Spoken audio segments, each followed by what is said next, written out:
All right, so the topic is building a UI framework from scratch. I've implemented 2 UI frameworks so far. It's a very daunting process. The first time I did it was a miserable failure, and I'm going to tell you the tale of that failure. And hopefully from the lessons I learned, you will learn also. A little bit about me. My name is Kianosh Pourian. Sorry, I missed that. I hail from Iran, via Texas, via Boston to here. So quite a diverse little background there. I am a user interface developer and consultant. I'm a part-time designer. And I pretend to be a UI architect in my spare time. The clients that I have worked for range from retail to startups to education and so on. This framework that I built was for a alt-source labs that I did, and it kind of it was an interesting process. So they brought me in. I interviewed with them, and they didn't have any UI developers. They had lots of Java developers that had sort of been converted to UI developers, and they didn't have very many JavaScript or general UI experience. So during the interview process, they told me what they were trying to do, and I was like, oh, holy shit, a UI framework from scratch. I'd love to do that. Yeah, count me in and everything. One of the first things that I noticed after working there was they had no idea what a UI framework involved. Within a month of being there, one of the product managers sat me down and says, well, what's taking so long? I'm like, I don't understand. It's like, well, isn't it just the HTML table here and there and some CSS, slap it together and you got a UI framework? I was like, oh, no. Maybe in a different world, but no, not what I was thinking of UI framework would be. So I spent the whole day writing this synopsis of what is involved in building a UI framework. And I want to emphasize that I'm not talking about building a JavaScript framework like Angular or Backbone. I'm not trying to do that at all. What I mean by UI framework and what that boils down to is who is the contributor to the UI framework. Well, the design team is one of the first contributors to that, and one of the things that I wanted to follow was the whole atomic design concept. I don't know if you guys are familiar with the atomic design concept or what Brad Frost put together, but essentially what he did is he broke down the design process into individual elements, naming them atoms, which is small containing the small building elements, which put together become molecules, and put together become organisms. And after that, we sort of get away from the biochemistry naming, and we go into templates and pages. And essentially, their design team, what I try to get them to do is think about their design in that sense, because basically what their design team was doing was going and building pages. And I was like, well, I need individual things in order to understand what those individual elements are, so I can build them, and by putting them together, we can build a framework. I don't need to know what on this entire page what the button is going to do. I need to know what your button is going to look like.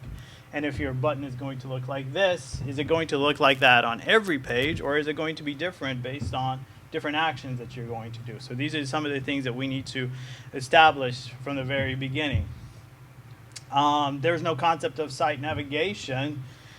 It was just basically they had different product managers, and whatever product manager went to the design team and said, I want this page done, they would build it. And I was like, well, what's happening with this navigation? The other thing that was lacking was also a style guide. By style guide, I don't mean just CSS, I mean style guide. How is your buttons going to be? How is your tables going to look? How are your font, your colors, everything going to be? So the next area of contribution was the UX, and UX involves, in my opinion, it not only involves how simple it is to do a function that you want the user to do, but it also involves the interactions. If I want to sort something, how is it going to sort? Not just where you're going to click, but how is it going to do the sorting? If I'm going to filter something, is it going to be a simple one single filter box, and you just type whatever you want in there, we're going to be doing the filter? Or if you have a tabular set of data, are you going to have filters on each column you're going to go to individual columns to do the filtering? So those are some of the things that I wanted to know ahead of time from the UX developers. That was one of the things that I didn't see in their process. Of course, you have interactions with the server-side code, and I'm sorry if some of this is you may not be able to see, but I'll send out the slides and you guys can take a look at it. So there's REST API interaction calls that happens between the server side. There's some sort of handshake that needs to be done with you and the server side. Most of the web applications that I build are not just single page application, but they're back-end agnostic. I don't care what technology you use in the back-end, as long as it sends me a JSON that I can use. And essentially, those are some of the interactions that needs to be sort of met by talking to the server-side people. The JSON structure, what logging is going to happen, how are we going to handle validations. Validation, in my opinion, not only happen in the front end, but also happen in the back end. And sometimes you may be repeating yourself, but that's just the way to do it to do it correctly. Session management, all those things need to be established between you and the server-side people. The crux of the problem, the crux of the area that I was concentrating on was on UI development, and that is where most of the work that I was doing. But these were all the contributors that were happening to a framework. So a framework just wasn't what JavaScript framework to use and things like that. It was all these people coming together and contributing to the UI framework. And this is the final version of it. So let's talk about a little bit about the UI development and what I was going to do. So initially, what you want to do is you want to be able to set your technology goals. What are you trying to accomplish? Are you going to have a single page application, or are you going to have essentially not just request calls for each page? Or in the sense that the direction we ended up taking was single page modules. So we divided each individual section of the product into modules, and we decided to make those single page versus the entire site being single page.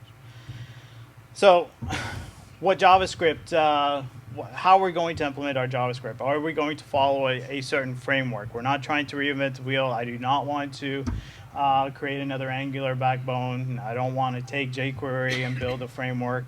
I'm all about using an MV whatever framework that's available. And the other thing is, I don't believe there is one tool for every problem. So Angular doesn't work everywhere. Backbone wouldn't be the right solution in some places either. So that's one of the things that we had to decide. We also, for HTML, we wanted to know how we're going to write out our HTML. I am a big fan of Semantic Html, and you'd be surprised how many people don't use HTML as semantically as it should be used. I don't think a section or an article should be used in places where they don't belong. I firmly believe that if you have tabular data, then it should be in a table. So things like that are very important, and some of the things that we wanted to establish. CSS, in my opinion, is a direct translation of your design. So whatever the designers come up with is what you are building with your CSS. You are styling everything with your CSS. I'm a big fan of using tools like Sass or Less. In my humble opinion, there's only one preprocessor up there, and that's Sass. But I'm willing to argue that, again, with people who are all about Less. And the other thing that I think is very important is building a style guide. And what I mean by building a style guide, I'm talking about building a living style guide. I'm not talking about designers come up with a PDF or a little booklet that as soon as they print it, it becomes obsolete. I'm talking about you building a style guide that is not only represents what the design is, and you can look at it in different browsers and see what functions well in one browser versus the other, but also it is changeable, and you can, anytime a designer changes his mind and says, okay, I don't want the buttons to be blue anymore, I want it to be teal. You can go in there, and hopefully if you're using Sass, you can just change one variable and everything is done. There's different other tools that helpers that we definitely wanted to be able to take advantage of. Grunt for our task management. I highly recommend Grunt. If you're a fan of Gulp, use Gulp. Any kind of task management that makes it easier for you to be able to do daily processes that you do is highly recommended. We did do Yeoman, and I'll get into this a little bit later, for scaffolding, but that was very helpful for us to be able to do that. And Bower for package management. Bower was a little tricky for us because we wanted to have it privately, a private repo, and Bower is not very friendly about that, and I'll talk about this a little bit. So in this project, what were we trying to tackle? So the problems that we had is we had multiple products that had been developed as a silo product. So this what All Source Labs was doing was they basically handled mortgages, and they not only processed mortgages, but they were a repository for mortgages from the very beginning of the mortgage process that starts with even with the realtors all the way to the end when the mortgage was signed and it's kept somewhere in the bank, and you want to be able to reference it. You want to be able to, if payments were missed, you want to be able to go over there and be able to tell people, hey, you missed a payment, this is why, this is when, and so on. Well, what they had done is they had about 5 or 6 different products that had created, and like I said, they were built in different silos and with different technologies. And the goal that they were trying to do was create a suite of products that they could sell to different banks.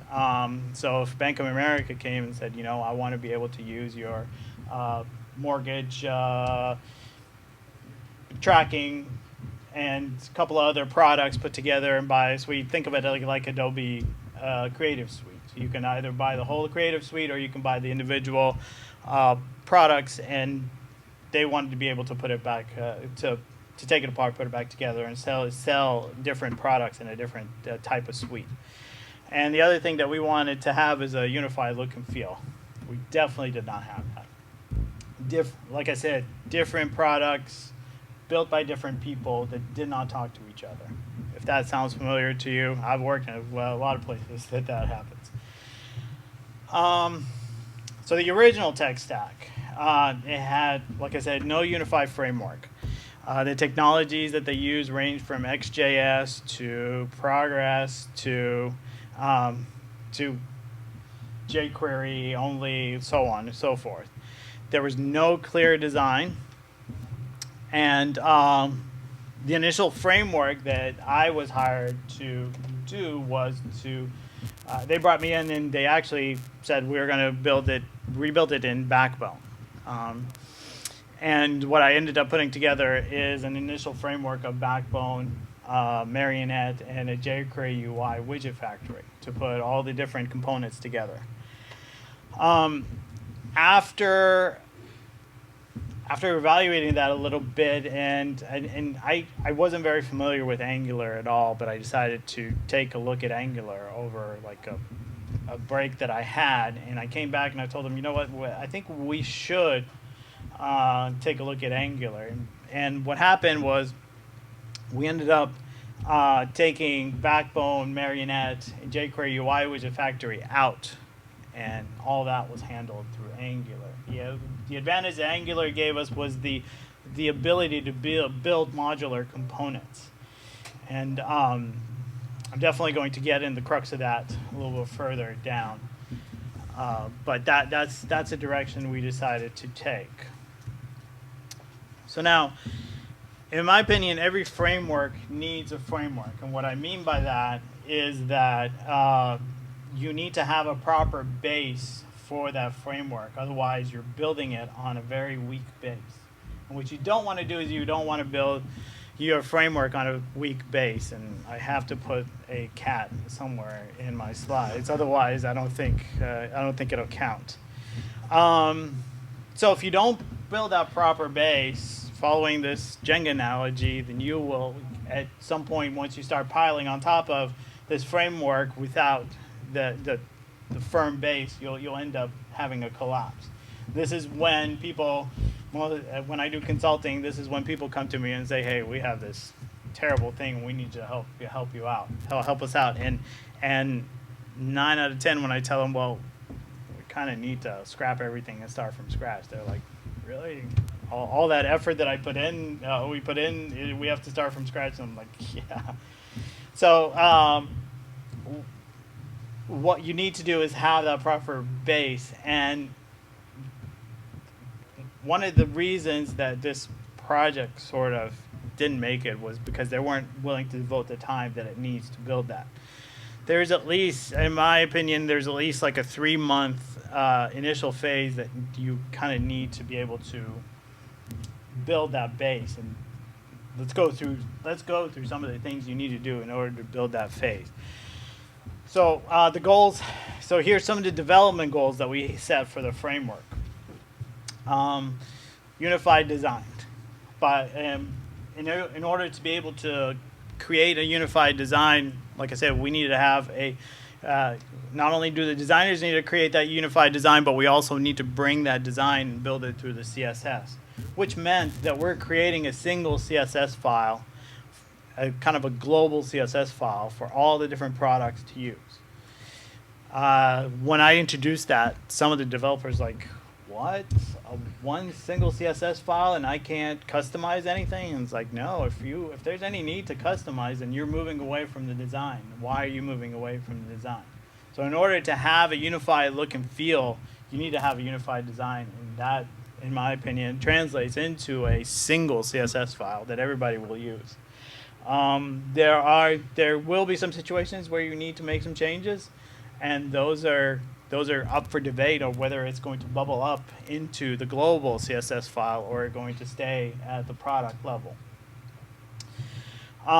We wanted to be able to create a reusable component. We wanted to be able to create a data grid, for example, that takes tabular data and you just fed it the data that you got from the server, and it will build a table for you. And in that you will have sorting, in that you will have filtering, and then in that you will have pagination as you need it. So we needed to be able to create reusable components. We also wanted to be able to have some sort of like follow the open source kind of project mentality, which is when we create the widget or the service or anything, the component that we create, if there is any need to make any changes to it, we wanted to avoid the changes to be made at the product level. We wanted the change to be sort of bubbled up to the framework level. for example, if the sorting that you're doing on a table is not the sorting that you want, and you want it to be different, well, let's talk about it. Let's bring it up to the framework level instead of doing it at the individual level. And you see this across open source quite a bit. A lot of times, people may be afraid to contribute back into the open source because for random reasons. However, if you make any changes to anything that you get open source, please feel free to contribute it back as a pull request, because other people will likely want to take advantage of that. Coding standards. I can't say enough about this. In my opinion, you have to sort of be very judicious and very sort of dictatorial about coding standards.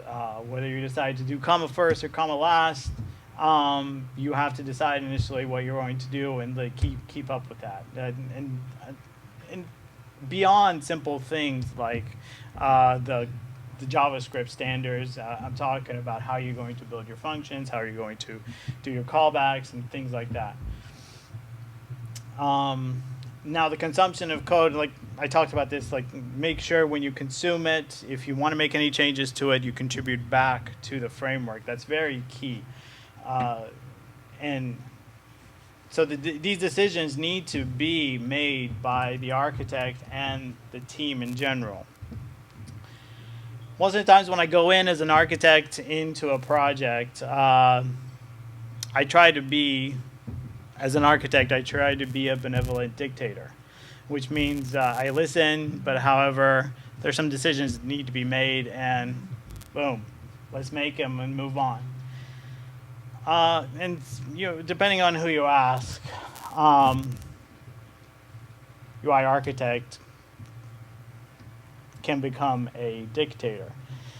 And I try to avoid being that. I don't want to be... What's happening here? Oh, there we go. I don't want to be these guys, or working in this situation. I would like to be this. I'll let you guys absorb that a little bit. So, as a UI architect, what you have to do is I love developers and I love the community that we work in. However, you get a bunch of developers into a room and try to decide on something. 50% will go one way and 50% will go the other way. So if whatever as an architect decision you make, you will make 50% of the group unhappy. So at some points you have to sort of make what people call it edicts. And here are some of the unpopular ones, in other people's opinion, I make. So one of the things that we decided that we're going to do or not do is we're not going to use Bootstrap or Foundation CSS, no CSS frameworks. And also, we try to stay away from UI kits. By UI kits, I mean XJS, Kendo UI, Angular UI, and so on. And we stayed away from third-party plugins, and majority of the components were made in-house. So the decision to not use Bootstrap or Foundation or UI kits was not a very popular one. People want to be able to bring a framework, a CSS framework like Bootstrap in and plug it in and go. When I tell people that we're not going to be doing that, the reaction most of the time that I get is this.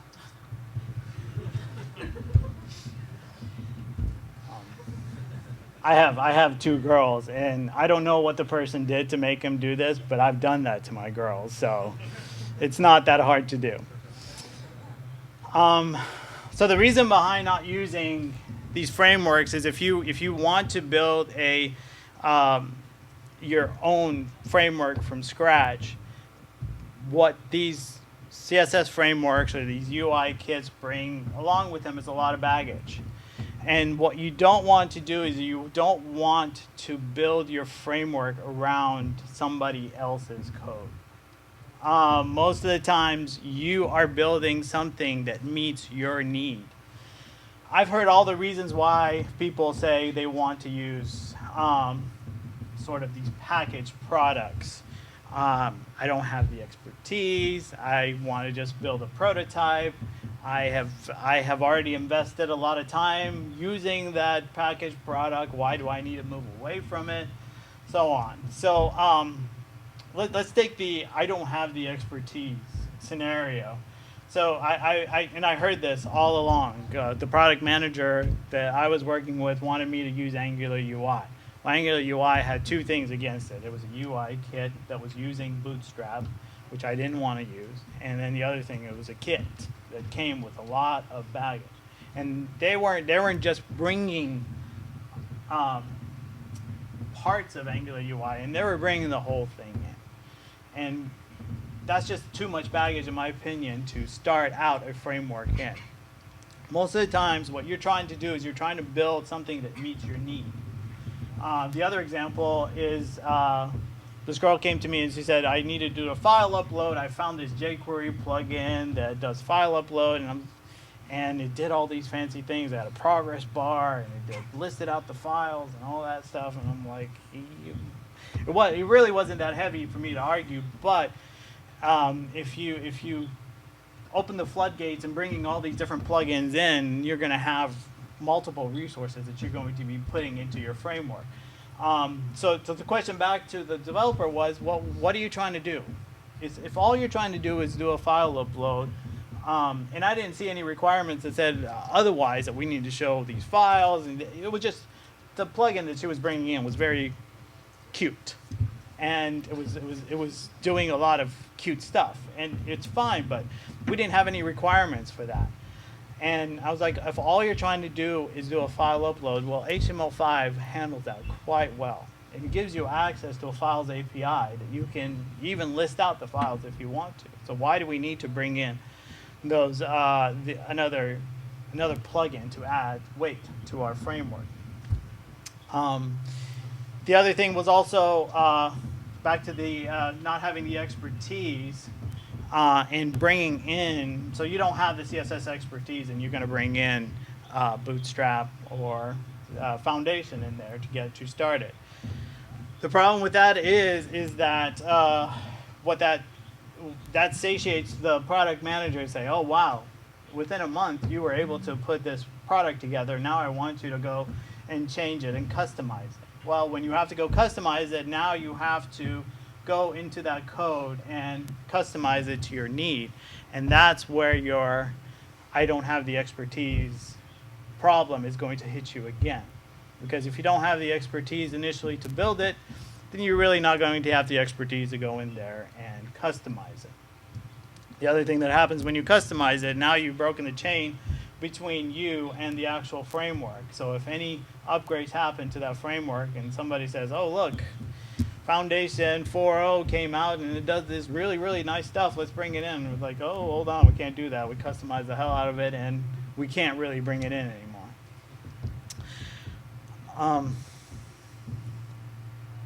So there is method to the madness. We want to be able to implement the design, and we want to be able to start from very light and move up. So make the designers give you all the requirements that you need, and to be able to build that. And then to be able to look at it at an individual level, you're able to create these individual widgets, components, and services that can satisfy not just your product, but every other product that you have. So what we needed to do is we needed to build, if we had a login, we needed to build a login component that everybody could use, not just one product. To be able to update your widgets and components, whether they're custom made or third party, to meet future needs. In my opinion, when you create your own custom product, it's easier to update them and you start a very light. It's much easier to update those than to to start with something like ng-grid. One of the major discussions that we had is let's use ng-grid. So if you, I don't know if you ever, anybody has ever looked at ng-grid. ng-grid builds great tabular data, but what it does, it uses divs, and it absolute positions those divs. So, so each line is an individual div that it puts in there. And going back to my semantic argument, if you have tabular data, putting divs together is entirely bloated. We also, so back to not using the CSS frameworks. I'm not entirely against them. I think they are awesome best practices. If you look at the code, they have great best practices, and I have no trouble stealing code. So we did look at Angular UI. They had an accordion. We needed to create an accordion. We looked at Angular UI's accordion, and we did steal part of their collapse code, and we used it. It was great. It worked.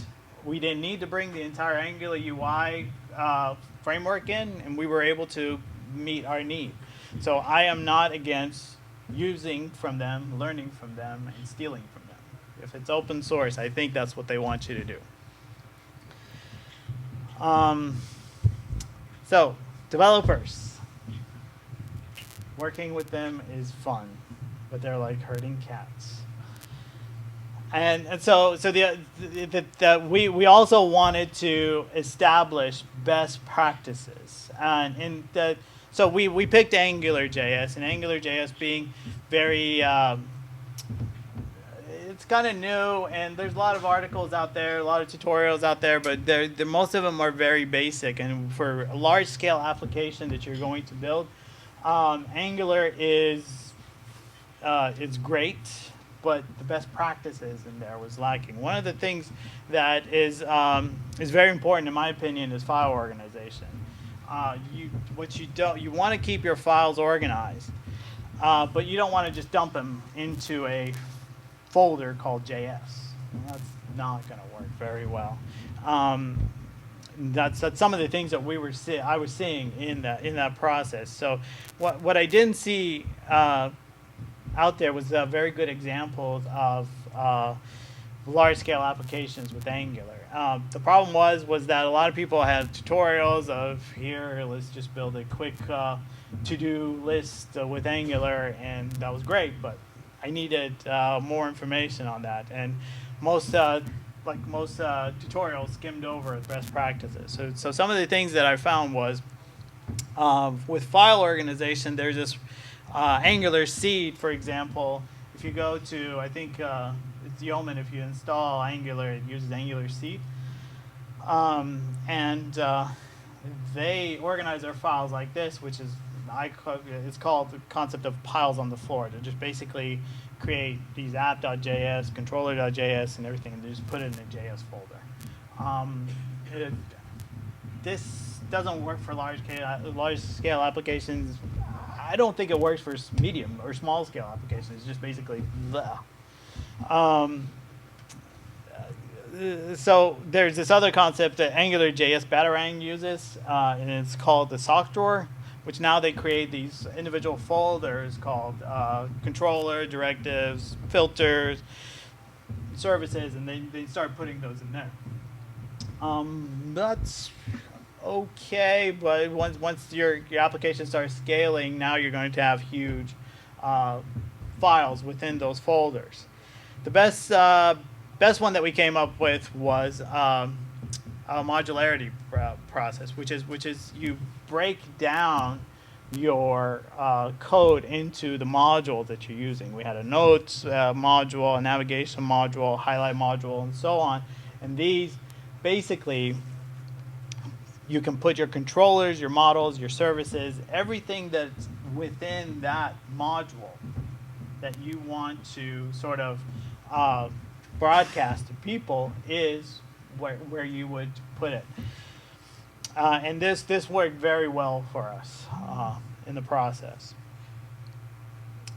There's more best practices what I've linked to, and once you guys get a look at the slides, there's more information there on that. So our AngularJS implementation, what did we try to do here? We wanted to take full advantage of AngularJS features, when to use directives, when to use services, controllers, routes, config, and constant. So I saw there's a lot out there. There's a lot of misuse of these different directives. A lot of people put everything within a directive, or a lot of people do some DOM manipulation within a controller. These are some of the things that we wanted to avoid. We wanted to build it right and build it correctly.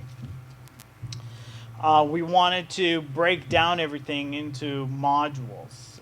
The modular components are what we wanted to build, and all the widgets and components are contained within that module. So we can have it, like I said, an ng similar to an ng grid, but a data grid of some kind that you can use and just feed it your data, and it'll build the tables for you. And a module can be just a service that you can use. So what we did is we created for example, we created a REST service that was just basically a facade. It was a wrapper on top of REST Angular, which is another third-party sort of widget that we use. Or we wanted to be able to implement infinite scrolling, where we applied it to whatever module we wanted to, and that module was able to infinite scroll.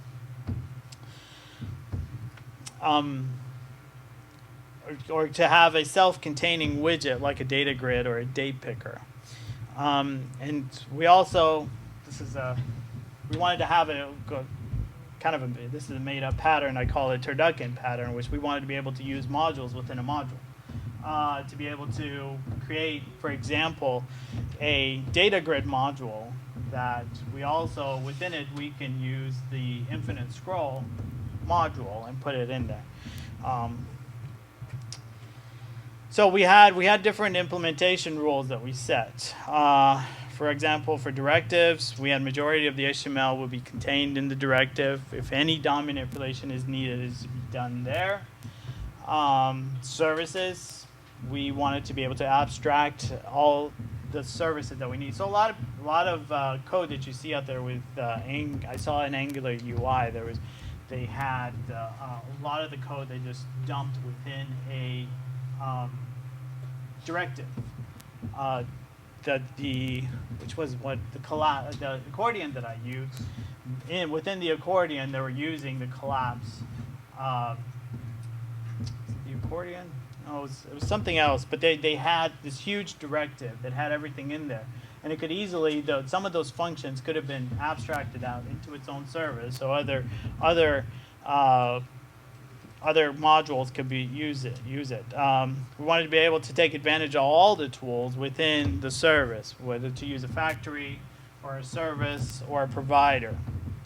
So here's an example of a data grid that we wanted to build a data grid that was able to do filtering, to do sorting, and to do infinite scroll. The first stab at it, what happened is we built a data grid that had a filter service in there, sort service, by service, and I mean functions, just functions that did the sorting for you, functions that did the filtering, REST calls, and infinite scroll.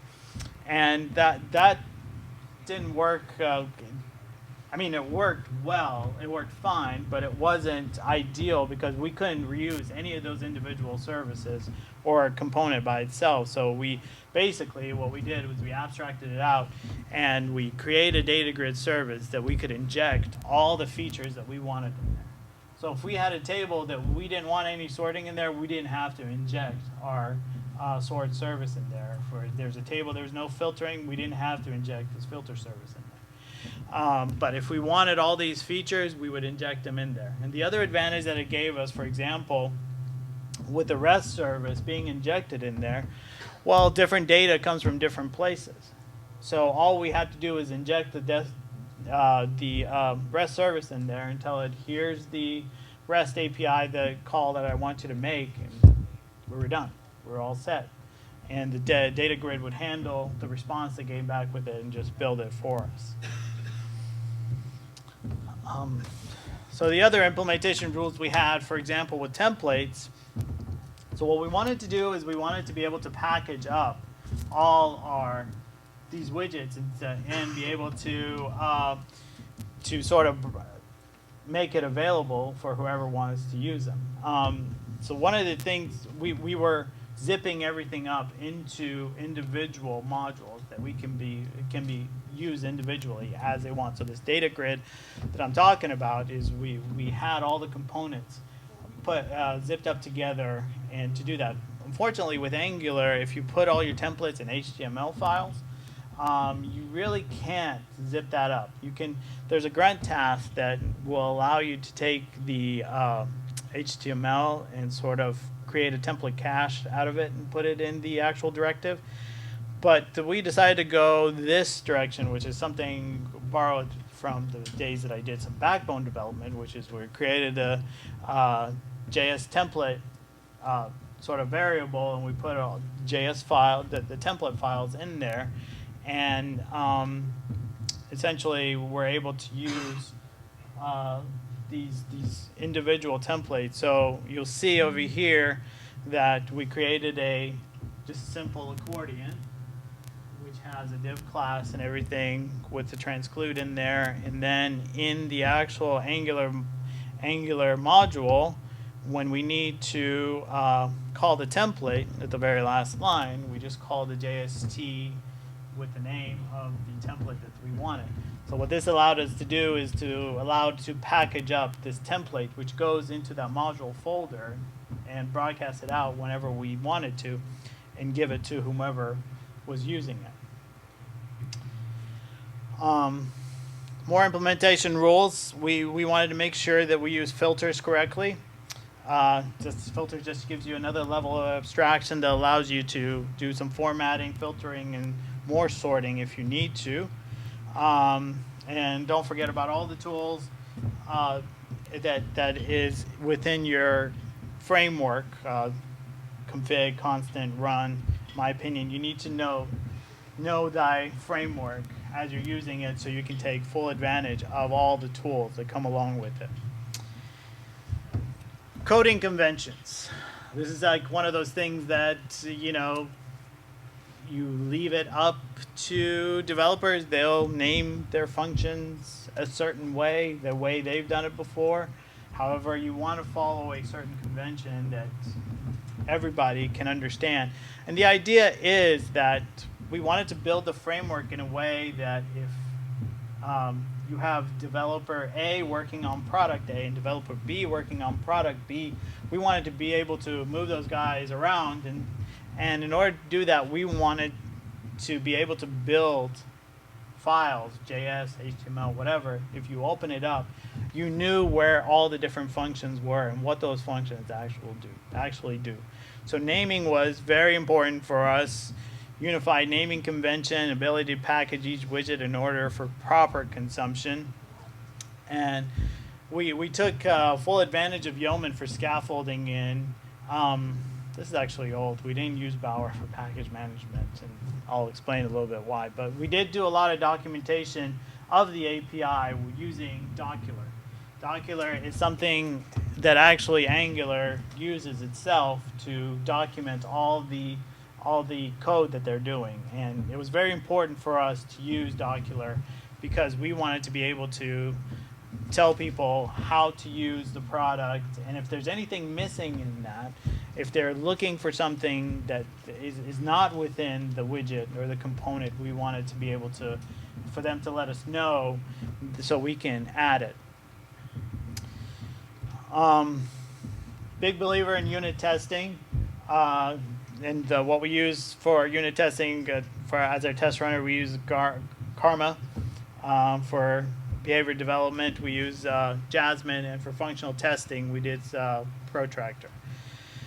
Now, package management, like I said, Bower to me was the obvious choice. However, we wanted it to be under a private repo, and Bower only accepts public Git repos. There is a way to get around that, but it was a little bit too much. So we ended up using Maven, and I didn't care for that too much. In my opinion, I don't like using Java code for JavaScript development. That was a little iffy, but it did the work that we needed to do and kept it private, so we continued with that. Now, the other thing that we wanted to do is we wanted to make sure that everybody had the same file structure. So as you built your product, you had the same file structure, and as you built your components, you had the same file structure, and so on. So we use Yeoman for our scaffolding. And I'm not talking about Yeoman, you go and do Angular and you download everything that comes with Angular. We actually stayed away from that because when you do Angular, you get a lot more than you bargained for. And we just wanted Angular. But what we did is we created generators. And what those generators did, it allowed us to say, okay, I'm trying to create a module. And those generators, what they did is they ask you, okay, what's the name of the module? What are you trying to build? So on. It asked you the right questions, and it actually built the scaffolding for you. So you went into that folder and you said, hey, I'm going to create this Datagrid module, and it built it for you. Same thing. Also, we created sub-generators where we said, okay, all I'm trying to do now is create a directive. All I'm trying to do now is create a service. All these individual sub-generators we created in order to do that. You'll see here, the generator real suite is it's very old. It's not complete, but it does the work. And if you go, you can go to npm and download it, and you can take a look at it. But what it does, it allows you to create all these individual things, and it asks you the questions that you wanted asked. And so we took a full advantage of the generators from Yeoman. There's most of these best practices that I listed over here are here. I listed them over here. You can go take a look at them, so on. Now, there was a lot of things that I wanted to do, and we kind of ran out of time to do it, but scope management is something that keeps me up at night. Scope management, putting everything under Angular into the scope is, in my opinion, it's very dangerous, and it kind of it has performance issues. So I look for ways to maintaining those scope management and keeping it small. Same thing with logging. I think there should be a good amount of logging that happens in order to keep track of what's working right and what's going wrong. So those are some of the things that I didn't get to do, but I definitely am looking forward to doing. And thank you.